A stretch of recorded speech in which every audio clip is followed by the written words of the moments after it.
All right, here we go. The defense replays. Hello. So we're gonna dive right into it. This is the last thing for this light season. This is gonna be the last light season for quite a while because next up is Astra, and then I'm pretty sure we're gonna get Chaos season. So that means we won't get light season in rotation until June. What comes after March? April. Jesus. Yeah, April. My apologies. We're not going to have another light season until probably the first or second week in April. So yeah, this is the last one. That's one of the reasons that I didn't bother changing the defense, because I knew that if I were to change it now, the next time that it was up again for rotation, I'd have to change it again. So I just didn't bother to change it this week and I let it run. And also, I didn't think I'd get hit by a bull tower this much. Literally, the bull tower is in the same position. Every time that I get hit, it's always in the same spot. And that's just bad luck, man. It's just, you can't account for that. Literally, every time I got bull towered, it was always in the same spot. And this isn't even bad defense. This defense was did pretty well the last time that I ran it. So the only thing that changed really is the bull tower. But here we go. This is the first match for the week. This opponent, as you can see, was unable to do anything until the bull tower kicked off. They could have probably done some type of hit and run strat, but they would have died because of threat range and the rally trap. But yeah, the bull tower is literally what kind of, ruined me here. Very, very good, great use of Sakura here.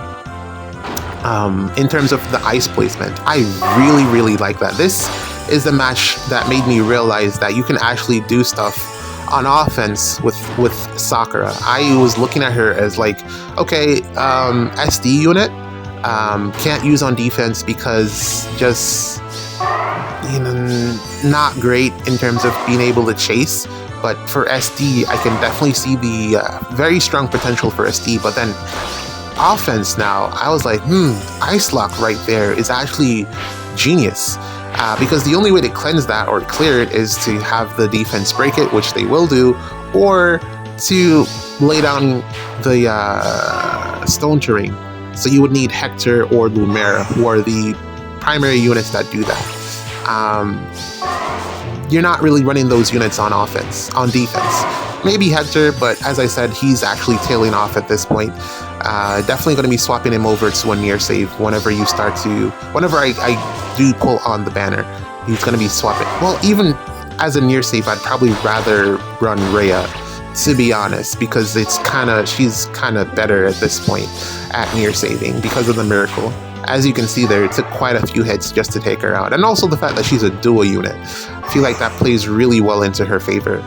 But yeah, this was a really well played matchup here, and not much that I could do. But ultimately, I think it fell down to the bull tower. Like, Medius and problem is solved, but like I said, I didn't have the intention of changing the defense.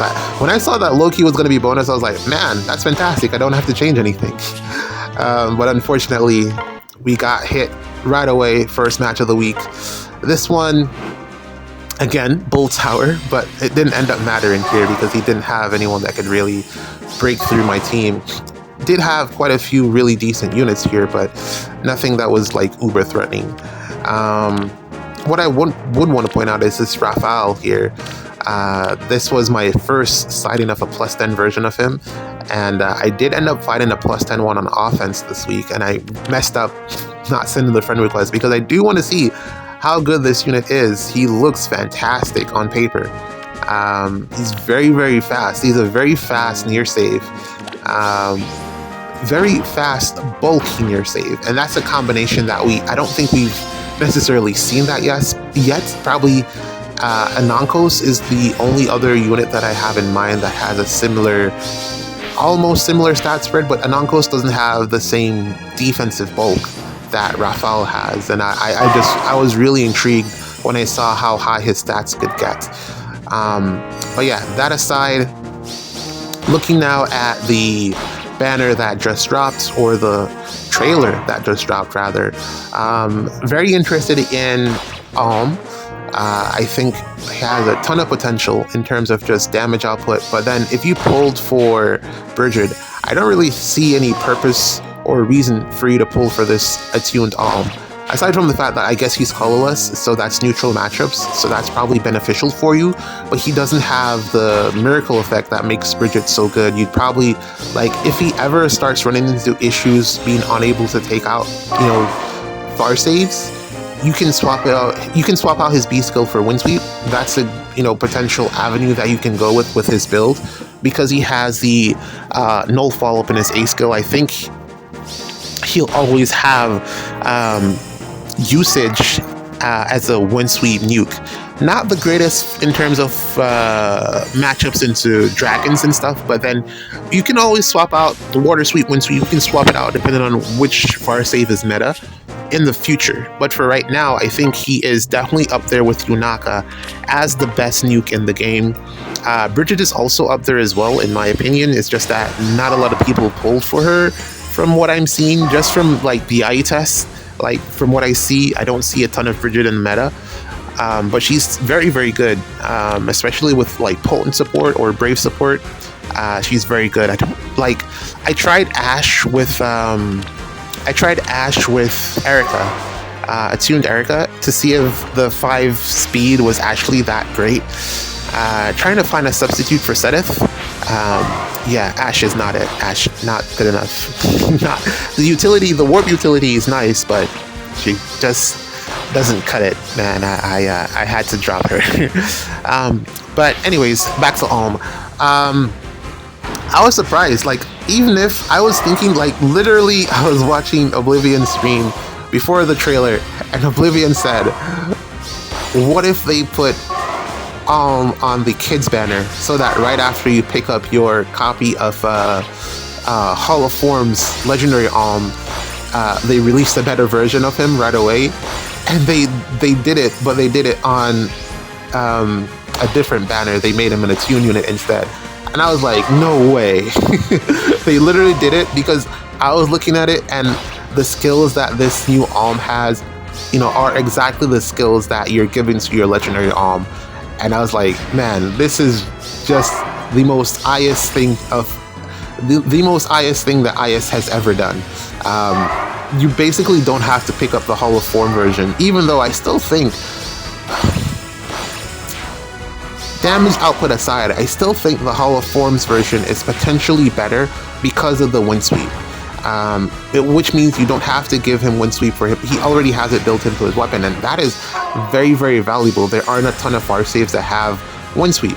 So I think, in my opinion, the Legendary Alm is a better pickup for right now, but just because of like damage potential and the fact that it's just gonna go. I think this is as good as Legendary Alm is going to be, unless they start giving out more true damage in the B slot. So like, let's say we get a better version of Speed Taker or Assassin Strike in the future, then we can start to see maybe some additional damage there. Maybe we can even swap out his weapon of Legendary Alm in the future as well. I do see that being a potential option.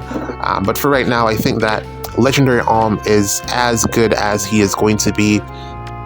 And I think that in comparison, I bias because I think he's cooler. I think he's probably better. If matchup dependent, let's say matchup dependent, he's better because of the sweep effect.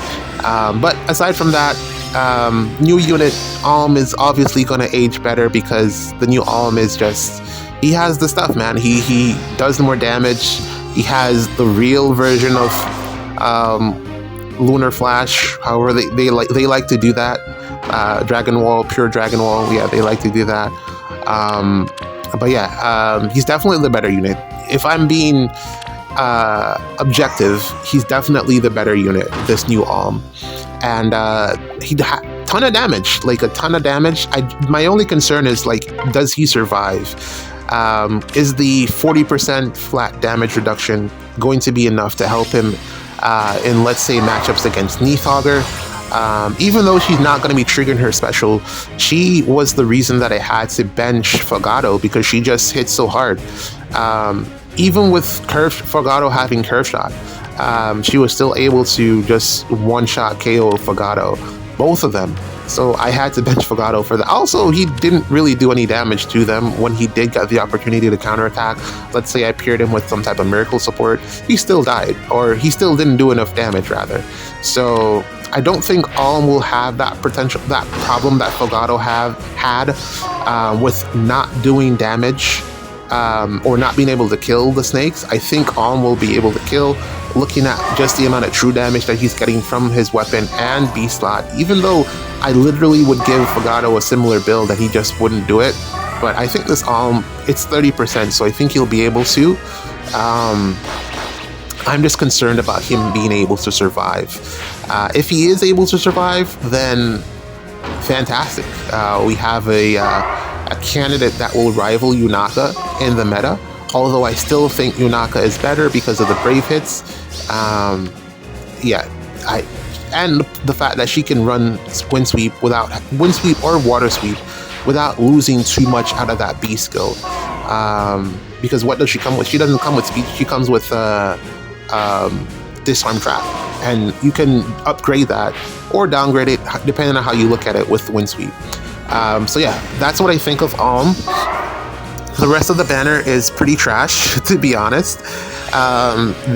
This is probably the weakest rearm tome that I think we've gotten. The Anathema, I was really excited when I saw the word. I saw Anathema, I was like, oh, great. And then I read a little bit, I was like, oh, she only gives it to herself. That's trash. That's not good. That's no good, because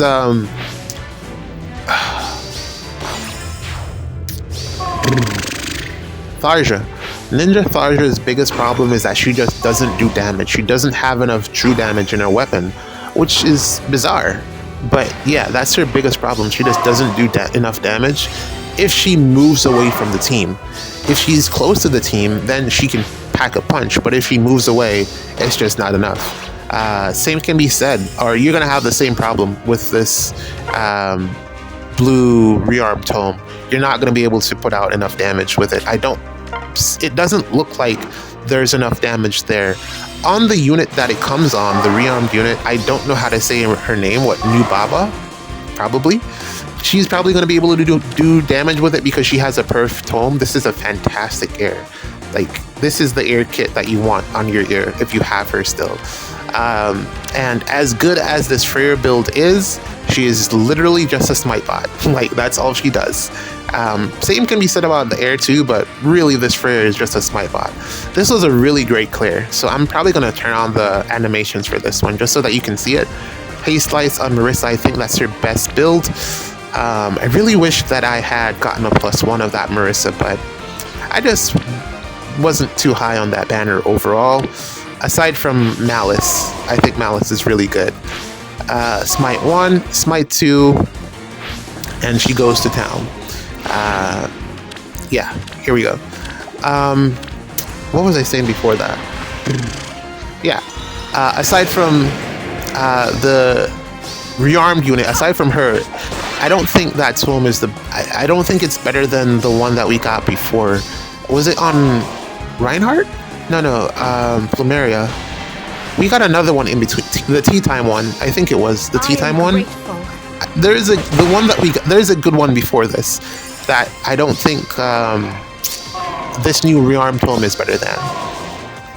But I mean, hey, she's a unit in the game. We got another character from Shadows of Valencia. I don't even know all of the characters from that game. Is it Shadows of Valencia? I think it is. I don't even know all of the characters from that game. So when I keep seeing them putting out new ones, I'm just like, great, good job, more representation. I feel like this was an opportunity to give an ult to one of the older characters like Matilda. Why doesn't Matilda have an ult? Claire? Why doesn't Claire have an ult? Missed opportunity in my opinion. Maybe Kid's better? Maybe? I could see that happening.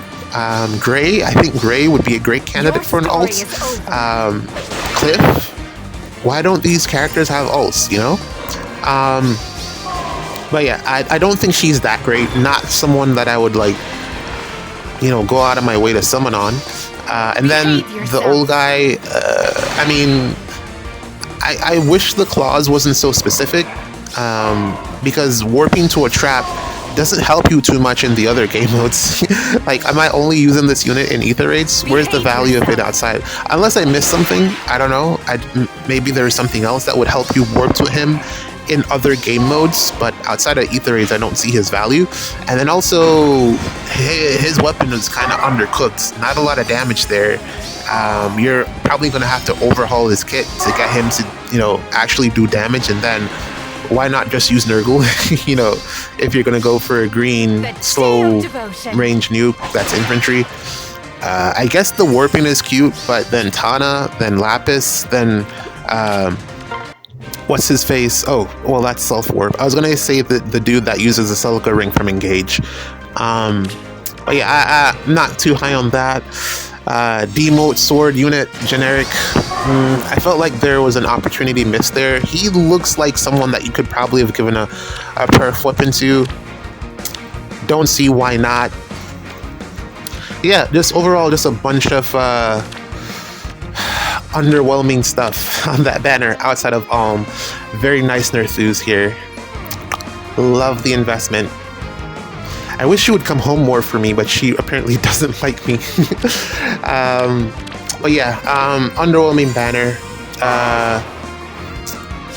Yeah, I'll probably, I don't know, I was thinking of pulling on only colorless, but then the thing about like color sniping is you want to color snipe on a banner, on a color that is actually going to give you something good. Worst case scenario, if you can pick up, like, let's say a Dorothea if you're color sniping on blue, but if you're color sniping on colorless, that's just awful. There's nothing good there unless it's something out of the 5-star pool. I wouldn't even want anything out of the demote 4-star pool. The demoted 5-star pool on colorless, it's just not that many great units there unless you're like getting Fallen Maria or something, but sniping colorless is not that great of an idea. So that leaves me with going full circles and then sparking Alm. I don't think I'll go two sparks, because why? I don't need another rearmed unit for blue, or I just don't really fancy that range nuke. The Baba, don't really fancy her. So, yeah, you can probably just put those orbs towards the AHR banner. You'll get better value there. I mean, once you've gotten Alm, you don't really need to go back on that banner, I don't think, in my opinion, at least. But yeah, more talk about Alm. I'm worried for what he means for the meta, because this is our second range nuke banner. We haven't gotten another armored unit since Rhea, which I pretty much knew would happen. I've been saying that would happen, so yeah, looking forward to the kids banner. Don't see any armored units popping up there as well. Don't see any armored units popping up on the Fallen banner, which I think will be Engage, unless we get like Fallen Nell, which could, well, he's not full, he's just evil. Unless we get like I was gonna say the big bad from that game, but or maybe we get Diamond's dad. That could be but he's kind of a niche character, a side character, so I don't see that happening. But yeah, I don't see any armored units being on that banner either. So that's 2 months with no armors, which is a lot of opportunity for nukes to get good again. And yeah, we're definitely going to start getting some more nukes between now and, let's say, summer, at least. April, May, June. Yeah, June is really when we start getting like the summer units. So that's just nuke central. We're gonna get a ton of nukes, ton of infantry, melees. Maybe we'll get some 4-star armored units. Nothing too crazy. But we're definitely out of the tank meta. We're gonna be heading into the nuke meta as of now. Maybe we'll get some crazy frontliners. Kind of like a Diamant. I feel like we'll probably get another Diamant, I feel, or a Diamant-like unit, adjacent unit. But what this all means is that there's definitely a shift in terms of where the meta is headed. It's going to be nuke territory, and it's going to be a lot tougher to build defenses, because how do you account for how hard units like Alm are going to hit? And then how do you... It's not only how hard he hits, but it's the fact that he neutralizes your defensive specials, and I think it's all specials as well. So just no specials, your specials are not going to trigger. So how do you counter that? Your unit just has to be bulky enough to survive. And man, that's going to be a tough job as our armored Farsaves start to fall off. I don't know if it's going to be Shield Fighter all day, but looking at what Alm does, I probably wouldn't recommend Shield Fighter. So we're looking at defensive specials like Sturdy Beast, Armored Blaze, Armored Flow, Dragon's Roar, stuff like that. But it's going to be tough, man. Definitely looking forward to see what other support units they put out from here on out to give us more stats. GG's, man. See you in the next one.